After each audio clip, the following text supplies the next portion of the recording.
Hello, everyone. All right. It was about two sleazy incidents I started to talk about. I started to talk about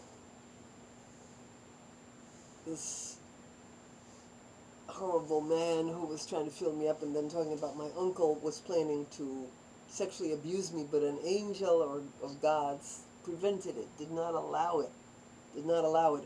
After my uncle took me on this ride, says, want to go for a ride, and me, naive, I've been, we're all naive. We're all naive until we get street smart. We're all, immature until we get mature. We're all young and ignorant until we become knowing and mature. We're all innocent until we learn not to be innocent, or we get jaded, or we get bitter, or we get knowledgeable. We all go through naivete, and it's hard for us to remember how naive we were until we do remember it. So I want to tell about Danny, who could have, should have been my husband. I was in love. The first boy I ever fell deeply infatuated with was named Peter. He later became, I tracked him down years later. Both his parents were doctors, and he became a doctor later. I was 13 when I met him, and he was 16. And he was, to me, drop dead gorgeous, slick black hair, was Jewish. He had a nice, strong body. He wasn't tall, he was my height. He had very beautiful black hair that was tight to his head, like slick, thick, gorgeous face, and very intelligent. He played a musical instrument, and he did oil paintings, and he was very intelligent. Obviously, how dumb could you be if both your parents are doctors? You got to be cultured. And he was the first boy that ever tried to make out with me, and I'm going to get into that some other time. There were 3 incidents I could tell you about that he and I were together, and he was the instigator, he was the aggressive one. I was naive and young and innocent and 13 years old. And it went a little on and on for a while. One night I'm at my aunt and uncle's house.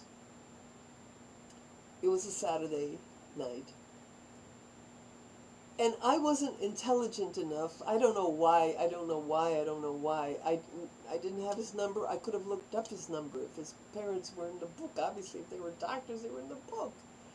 They lived in Heightstown, and they lived in this beautiful colonnaded, elegant mansion. And I went there. And he and I had other dates. So I was infatuated, but I didn't know how to get in touch with him, which was dumb of me. It was dumb. So Saturday night, I spent the entire night, but for maybe 2 hours, praying to God that God would put me together with Peter. 9 hours straight. So help me God, I'm not exaggerating. Then my aunt yelled at me, "Are you going to church?" Sunday morning. Going, "Yes!" And I jumped up, got dressed, went to church, come back.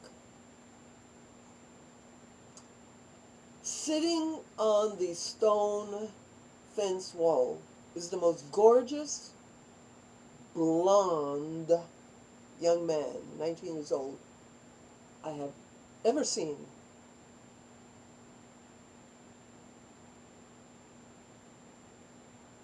His name is Danny. My aunt greets him like he's her nephew or something. And then I realized it's the boy I knew when we were little kids, when my aunt used to work at the mansion in Wakabuk. It's a Victorian mansion with balconies. It's 8-bedroom mansion. And there was Danny and his brother, little brother. And we used to spend weeks during the summer with my aunt worked there, my uncle worked there, and my grandma lived there. All 3 of them lived there and worked there.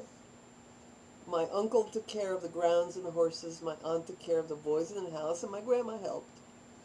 And we used to visit. So it was elegant, it was elite, it was everything wonderful. And so there was Danny. I knew Danny's little kid.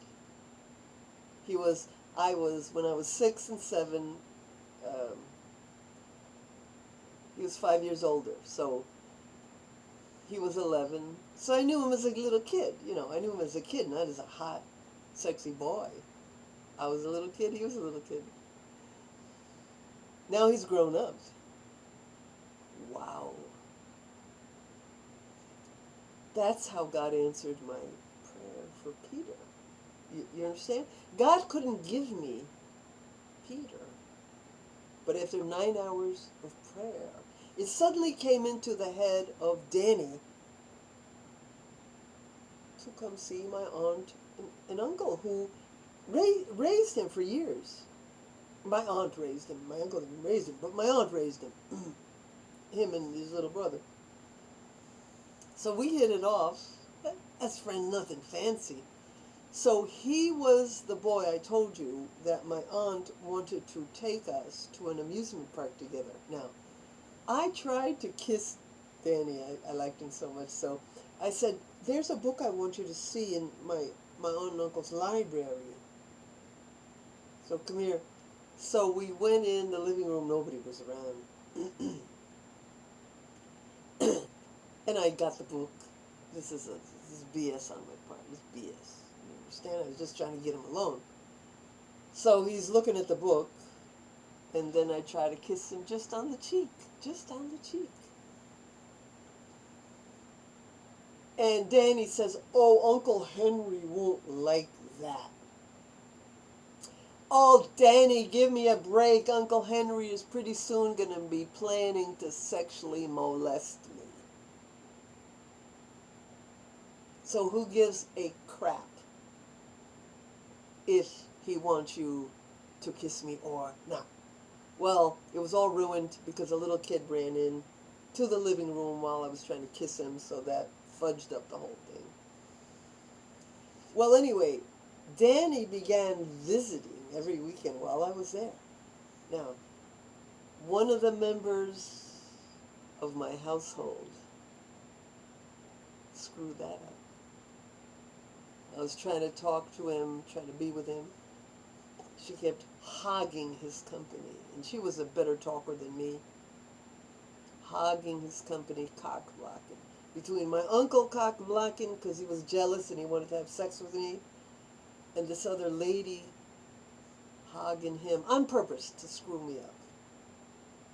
Probably my picking up vibes, not words, but because my mom didn't know about Danny probably, I don't know. But try to mess me up with Danny. I know Danny could have been my husband. I was so infatuated, and he liked me, and it could have been encouraged. My aunt tried. My uncle messed it up. Another lady messed it up. It didn't happen.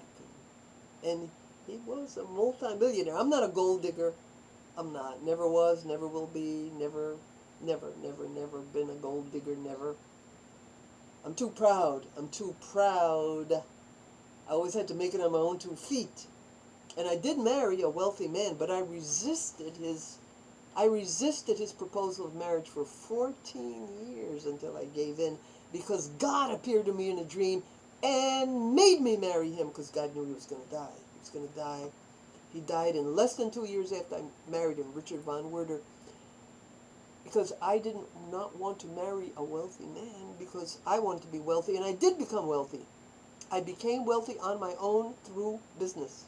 I'll explain all that later. This is just a hint of that.